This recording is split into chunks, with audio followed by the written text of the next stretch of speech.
Como tem o show de humor, tem o show do funk, o show do pagode, enfim. E quem tá ali já sabe o conteúdo que ele vai estar oferecendo. E fazer disso, se gosta, se não gosta, aí é a opinião de cada um. Mas transformar isso num crime é que eu acho que é o problema.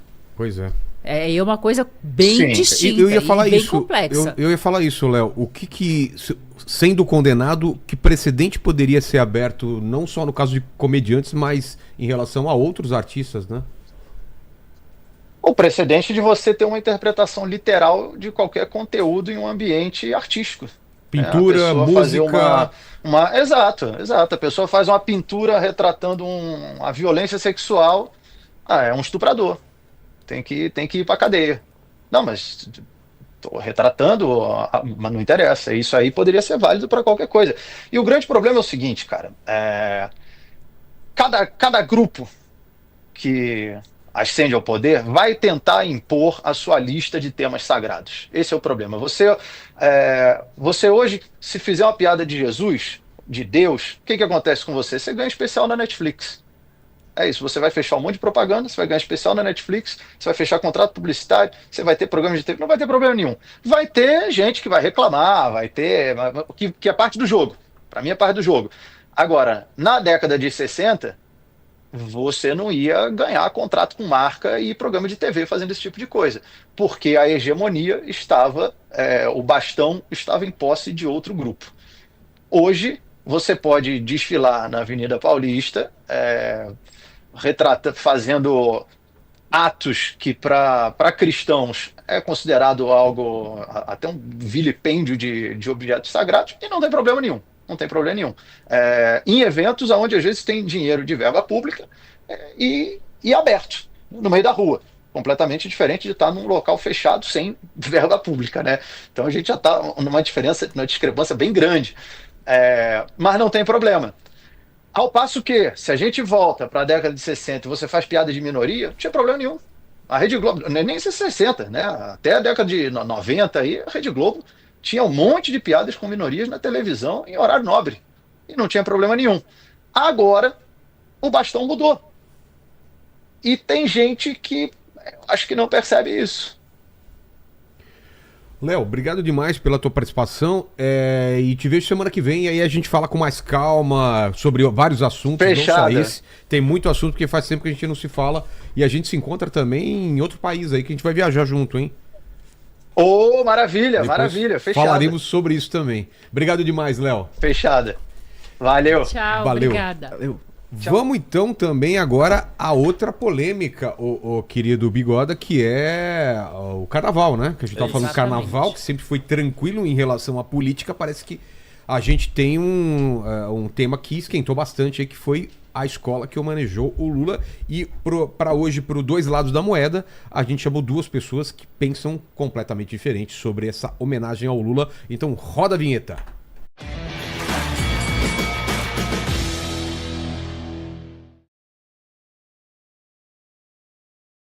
Estamos aí com Marcília e Janones na linha, Bigoda? Estamos aqui. Marcília, tudo bom contigo? Tudo bom, Vilela? Prazer estar aqui contigo. Um abraço a toda a audiência. Abraço também, Janones também com a gente. Tudo bom? Tudo ótimo, Vilela. Abraço. Abraço. Eu vou começar então com vocês. Não sei se alguém quer começar ou eu escolho ditatorialmente, mas alguém que tem um contexto sobre o que aconteceu, explique pro pessoal e já colocando o teu ponto de vista. Quer começar, Janones?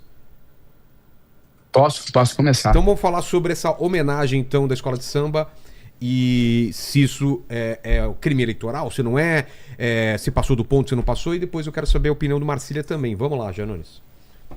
Bom, de maneira breve, o que eu vi que ocorreu, acredito que todo o povo brasileiro, todos que assistiram o desfile da Escola de Samba de Niterói presenciou, foi nada mais, nada menos do que uma homenagem a uma figura política extremamente relevante no nosso país. Aqui, mais do que uma opinião pessoal, creio que muitos gostam, muitos não gostam, mas creio que muitos poucos discordam do simbolismo da figura do presidente Lula para o nosso país. É indiscutivelmente um dos maiores líderes políticos da história do nosso país, e acho muito natural que uma escola de samba se preste a essa homenagem ao presidente Lula. E aqui eu inicio dizendo que é algo que sempre ocorreu. A gente está tratando agora como se fosse uma novidade, como se fosse um evento inédito, mas escolas de samba, desde que o mundo é mundo no nosso país, elas tratam de temas políticos, né? Se a gente for criminalizar, se a gente for tratar como algo ilegal,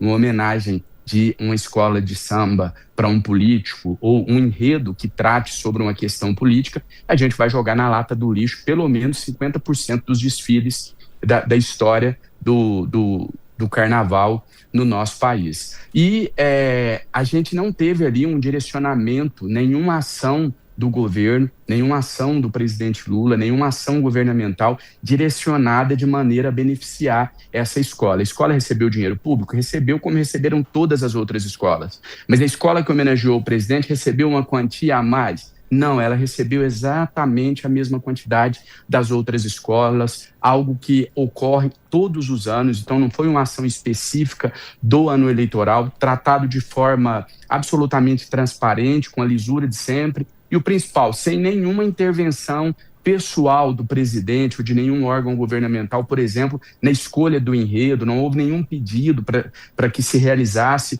essa homenagem ao presidente. Então, é algo natural, né? E se o Estado financia cultura, eu finalizo dizendo isso, se o Estado financia cultura, ele financia pluralidade ideológica e não neutralidade ideológica. Algumas pessoas confundem isso, né? A neutralidade com a pluralidade. É você deixar a manifestação artística ocorrer de uma maneira livre, conforme autoriza a Constituição Federal no artigo 5º. Não vou ficar aqui citando artigos de leis, mas a gente sabe que a manifestação artística, cultural, ela é defendida, ela é assegurada, melhor dizendo, pela Constituição da República. E o que a gente está vendo aí é o que no direito, Vilela, a gente chama do jus esperneandi, né? Que é aquele espernear ali para tentar alguma decisão jurídica para tentar inviabilizar a candidatura do presidente, porque sabem, a maioria aí já sabe o que vai ocorrer nas urnas no mês de outubro. Marcília, concorda, discorda, liberdade de expressão, manifestação artística ou é crime eleitoral? Olha, Vilela, a liberdade de expressão, eu sempre vou defender a liberdade de expressão, inclusive quando é apologia ao crime, né? Como você, aliás, quando é sobre crime, não entendo que a liberdade de expressão seja apologia ao crime, mesmo quando trate de questões criminosas, como vocês estavam mencionando anteriormente com o Léo Lins. Não sou eu que vou criminalizar a liberdade de expressão. Agora, a gente aqui tem que entender que o que aconteceu na Avenida foi um tipo de liberdade de expressão que a gente precisa chamar de publicidade. E a publicidade, num ano eleitoral, é regulada. E a gente não pode ignorar as leis, porque a gente tem essa ou aquela preferência política, ou porque o presidente tem esse ou aquele feito no olhar de determinada pessoa ou de determinado grupo de pessoas. A publicidade é regulada durante o período eleitoral, independente de gostos ou de preferências políticas. E não é verdade que não houve interferência do Lula e do seu clã. Houve sim. Né? Nós temos relatos infinitos da imprensa mencionando que a Janja esteve presente em Barracão, que o Lula, o ator, inclusive, o ator que fez o Lula, ele confessou, inclusive, que foi o Lula que o escolheu. Ele disse, ele próprio disse, ninguém, inclusive, nem perguntou. Nós tivemos aí... no samba enredo ou no jingle, como vocês queiram chamar, porque publicidade é jingle e não samba enredo. No jingle que ficou martelando 1h30 na cabeça das pessoas ao vivo na Globo às 11 horas da noite, esse jingle falava de supostos feitos do governo Lula e não da vida dele. Até porque se fosse para falar da vida dele, talvez devessem também contar os fracassos pelos quais ele passou, as derrotas pelas quais ele passou, a prisão que ele teve de enfrentar, tudo isso faz parte da vida de uma pessoa. Se você vai contar a vida, se fosse uma homenagem, deveria contar a vida, com todas as partes boas e ruins, como é qualquer vida. Aqui não. O que se contou na Avenida foi um feito de governo, foram programas de governo, combate à fome, etc., enfim, com slogans, inclusive, do próprio governo Lula. Claramente, então, isso tinha uma intenção de projetar a candidatura dele para esse ano. O efeito eleitoral aqui é explícito, é claro, sobretudo ainda porque teve dinheiro público, né? Essa história de todo mundo ganhou dinheiro, obviamente que me parece uma burla, uma tentativa do governo de burla. Alguém deve ter falado para o Lula, olha, não dá para dar 1 milhão para a escola de samba que vai falar de você. Foi bom, então vamos dar 1 milhão para todas. Mas isso não torna menos ilícito o que aconteceu na Avenida. Todos nós pagamos para que uma escola de samba falasse bem de um dos candidatos. E isso, inclusive, interfere na igualdade eleitoral, porque nenhum outro candidato teve a mesma oportunidade. E aí a gente tem que falar na legislação, também não vou ficar aqui citando artigo de lei, mas nós temos de falar de propaganda antecipada eleitoral, nós temos de falar de abuso de poder econômico, porque teve dinheiro público nisso, e abuso de poder político, inclusive porque o Lula desceu na Avenida e participou, ainda que de forma imprevista,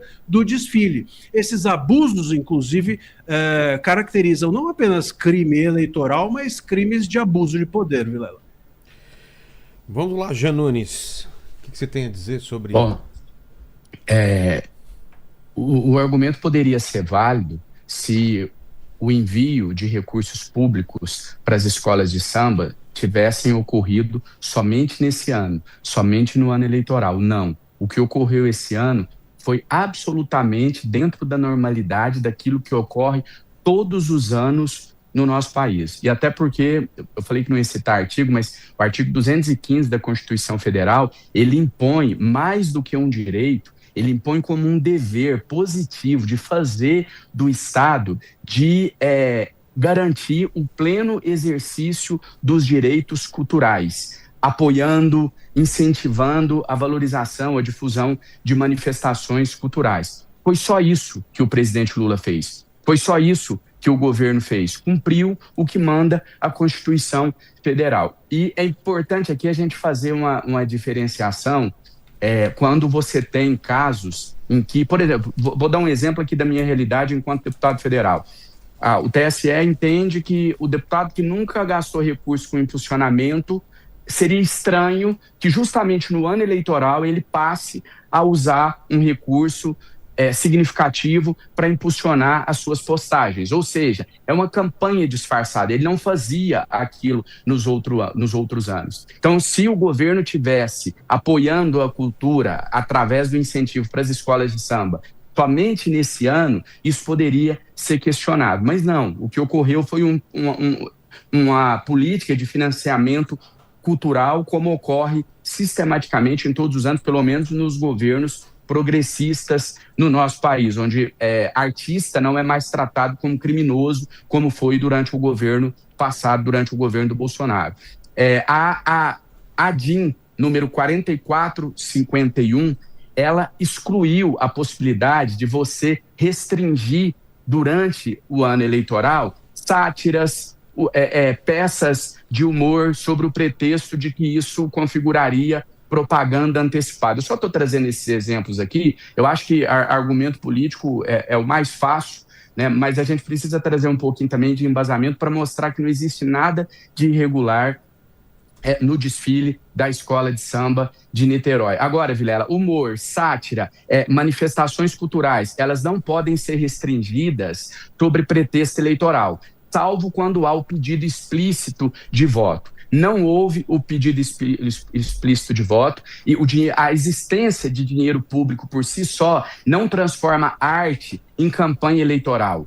Não, a arte, ela não é neutra, como eu já falei aqui. Então, o que a gente viu ali foi uma manifestação cultural, uma manifestação artística realizada de maneira absolutamente livre. né? Então, assim, Michelangelo foi político, o teatro é político, o cinema é político, Chico Buarque, Caetano Veloso, é arte, é política, é manifestação cultural, é manifestação artística, e a liberdade, ela é matéria-prima da manifestação artística. Não é possível você falar em arte, em cultura, se você tiver qualquer tipo de regramento jurídico que impeça essas manifestações. Não me consta que houve ali pedido de voto, nem de forma explícita, nem de forma implícita. Ah, mas mencionou-se ali o número 13. Bom, falar de Lula é falar do número 13. É a mesma coisa de você tentar falar de Bolsonaro e não falar em golpe de Estado ou em cloroquina. Não tem como. Estão ligados. É a mesma coisa. Se você falar de Lula, você vai falar de combate à fome, você vai falar de Bolsa Família, você vai falar de Minha Casa Minha Vida, você vai falar do... Você ainda não se inscreveu? Deu like e comentou? Você tá brincando com o perigo.